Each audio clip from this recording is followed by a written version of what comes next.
Okay, hello and welcome guys, and today we're going to be looking at the HackTheBox machine called Nibbles. So a quick Nmap scan could be Nmap-A and 10.10.10.75, which is Nibbles. I'll let that run, but this might take a while, so I've already done this before, and the output of my scan reveals port 22, port 80, and it appears it's an Ubuntu machine. So we've got SSH running on port 22, and we've got an HTTP Apache server running on port 80, and that's almost sums up the box. So let's go straight away to this this machine 75, and we'll get just an hello world page. If you try to view the source page, and then we'll see there's a comment here that says enable blog directory. So that might be very interesting. So let's have a look at the enable blog directory. And we're presented with kind of a content management system for Nibble blog.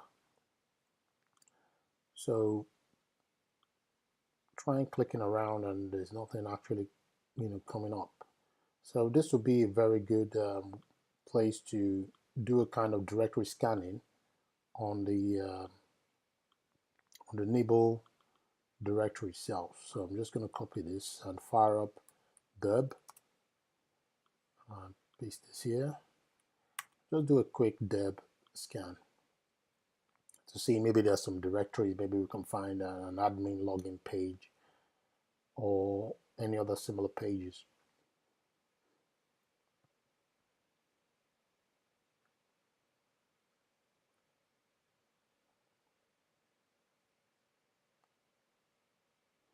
So straight away you can see we could find there's an admin directory we could open, and also there is an admin page. I'm just going to stop this now. And also there's an admin.php page. So we present a username and password. So we can try stuff like admin and incorrect. So after a few guesses, I managed to guess the password as Nibbles, which is the name of the box. Login. And we're presented with a login page where you can post and all sort of stuff. So we could see we could actually access this content management site. So after a few searches, I go onto Google and I put in Nibble blog. So Nibble blog exploits database, and it appears there is Nibble blog have some exploits that has to do with Nibble blog. There's actually a Metasploit one. So what I just did straight away was to fire up Metasploit. So I do a service PostgreSQL start.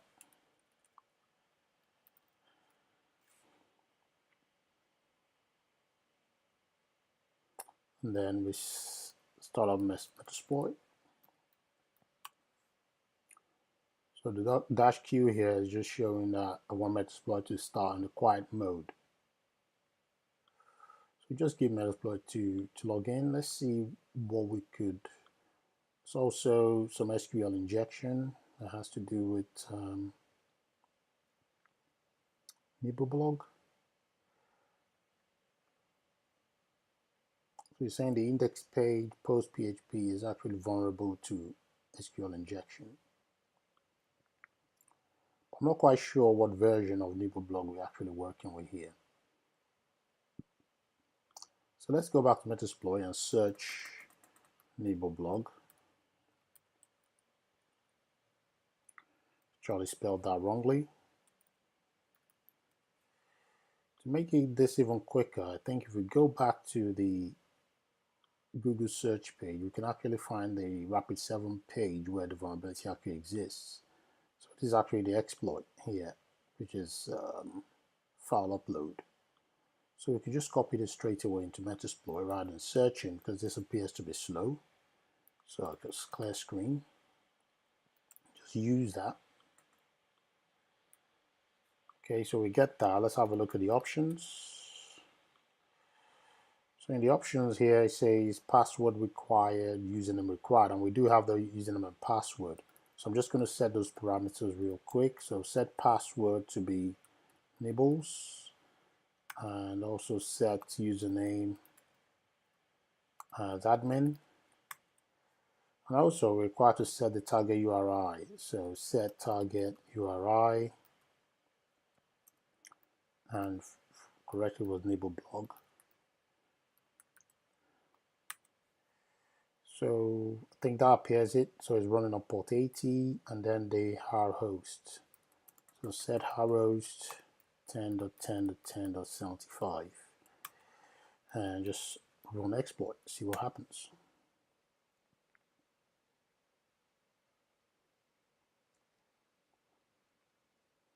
Okay, so it appears we've got an interpreted session on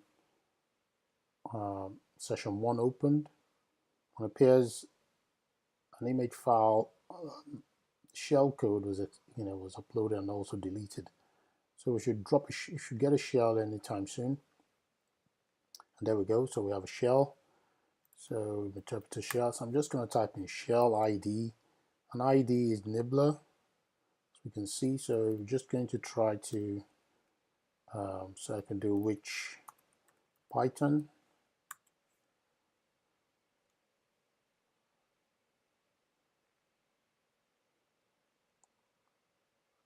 Happen to be getting a response there, ID.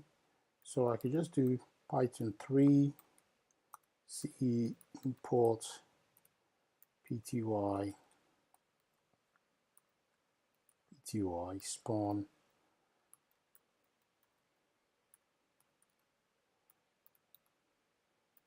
to get a proper shell.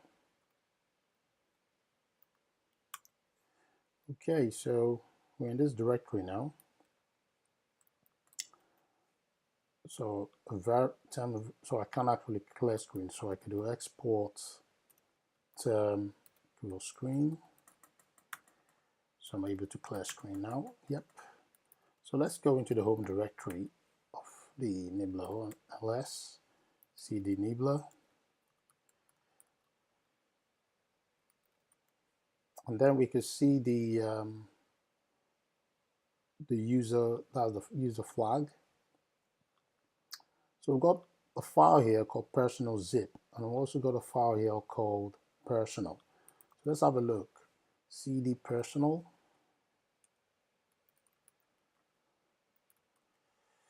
See, and go into the stuff directory.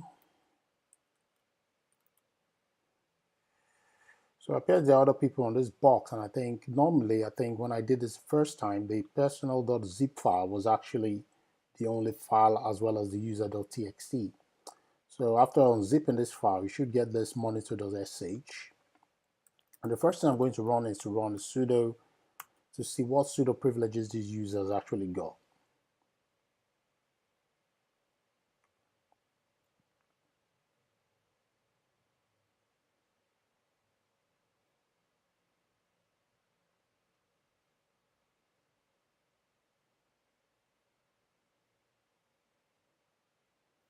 All right, so we can see the user can actually run this script, this monitor bash script, with root privileges. If we do a list, you can see also that we have read, write, and executable. So I think I should have reverted this machine before actually doing this, because I think this is the original file itself, which I think someone else has actually been able to rename as monitor.sh.old. Yeah. So let's do a list again. So this is actually the file which has been so let's see if I can remove this file.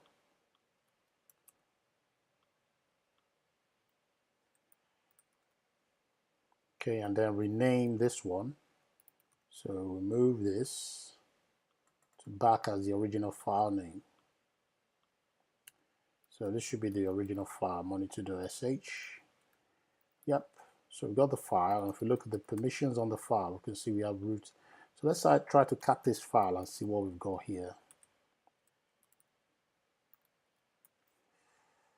Okay, so I think this file actually helps to do a lot of checks on the machine. So clear screen. So let's just try to run the script and see what happens. SSH. Saying text file busy. So I think normally, in order to actually get root privilege on this machine, we have to actually modify the contents of this file.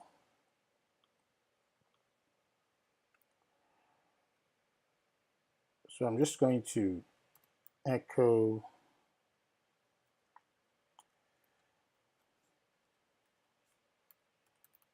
bin bash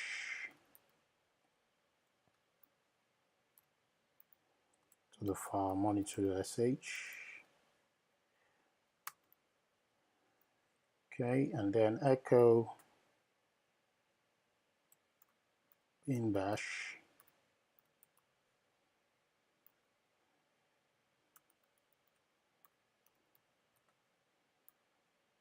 append it into the file as well.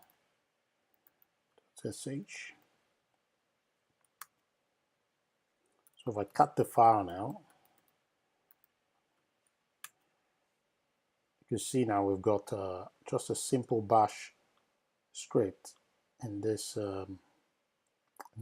string bash command in this script. So we're going to try to run this now with root privileges. So let's have a look where we are. So we'll pwd real quick. I don't know, it's taking a lot of time to execute commands on this box.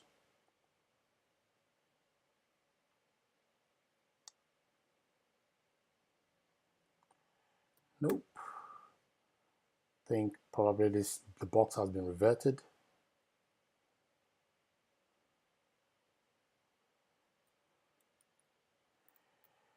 I think we've lost the shell.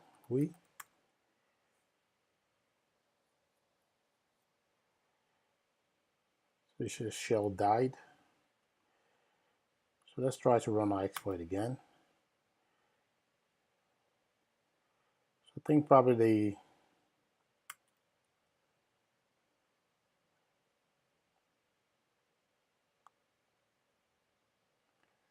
okay, so we've got our shell again.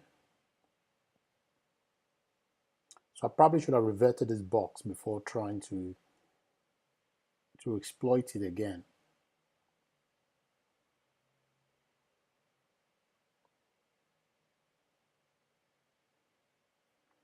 Okay, so we've got our shell ID, yep. So we do Python 3 C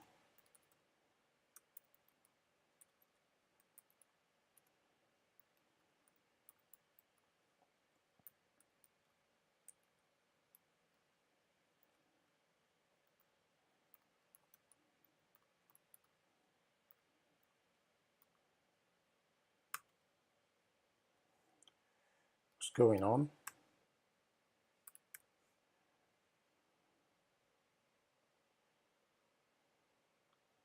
Oh, okay, I think I typed this wrongly. So that might be the case. Spawn.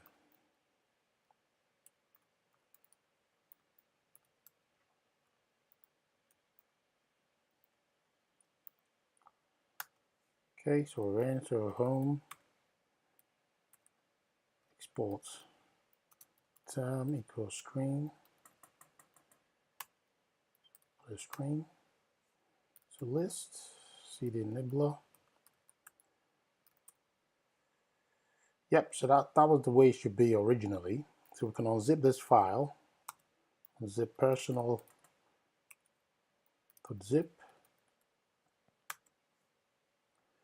ls, Okay, so cd personal now, then cls list cd stuff.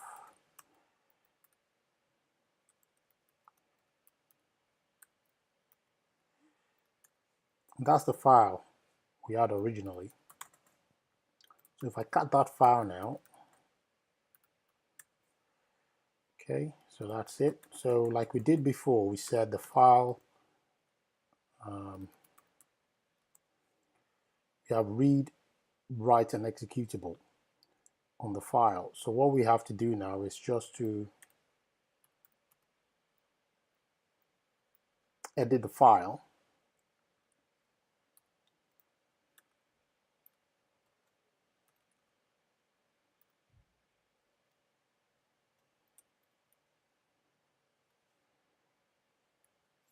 Simple bin bash command.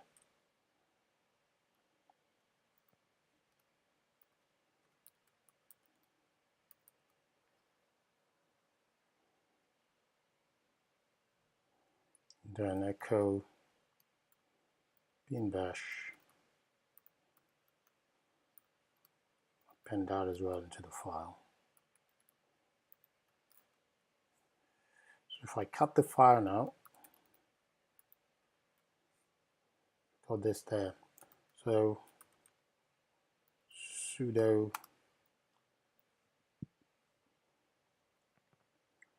and then we just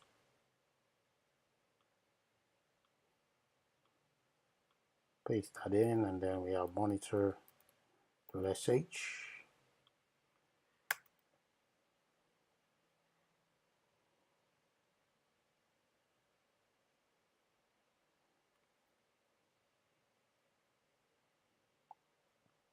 And we should be dropped into a root shell now.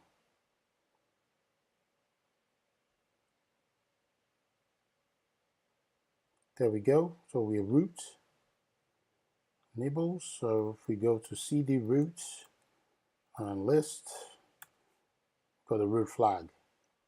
All right. So because we've got sudo permissions to execute this script as root, modifying this script with a simple bash command and executing the file makes us root. So I hope you guys enjoyed that video and also the box. Thank you.